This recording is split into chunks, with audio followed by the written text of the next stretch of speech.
Nay? Abo. Eh, pagkagayon nanay ang babae. Ay, ang babae, hindi ba pagkatiwalaan yun? Doon. Sa labahan. Sa lubahan. Pag ang babae sa labiin, takot, hindi ba pagkatiwalaan? Gayon.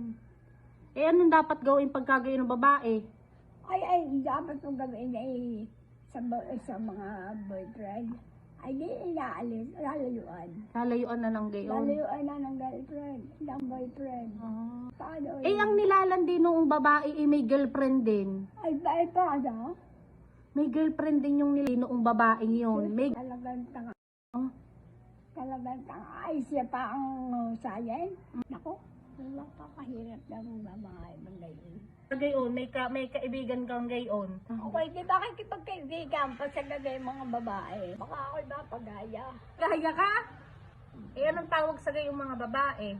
Ay, ang tawag doon sa mga ibang babae. Ay, kalande. Ay, bakit hindi kalande? Oh. Ay, lang boyfriend lang ang iba. Ay, nag-boyfriend pa lang iba. Ay, hindi kalande. Tapos yung bino-boyfriend pang iba ay may girlfriend din. Ay, naku po.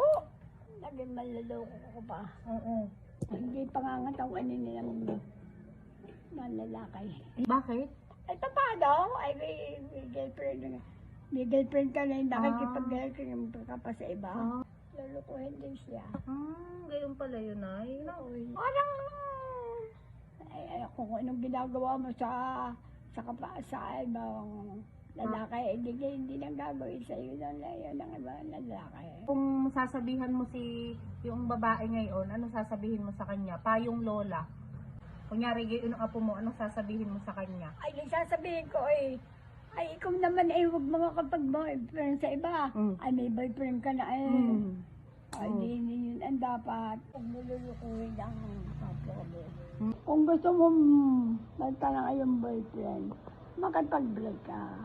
Huwag yung kabi-kabilay boyfriend, kabi-kabilay girlfriend. Masama yun.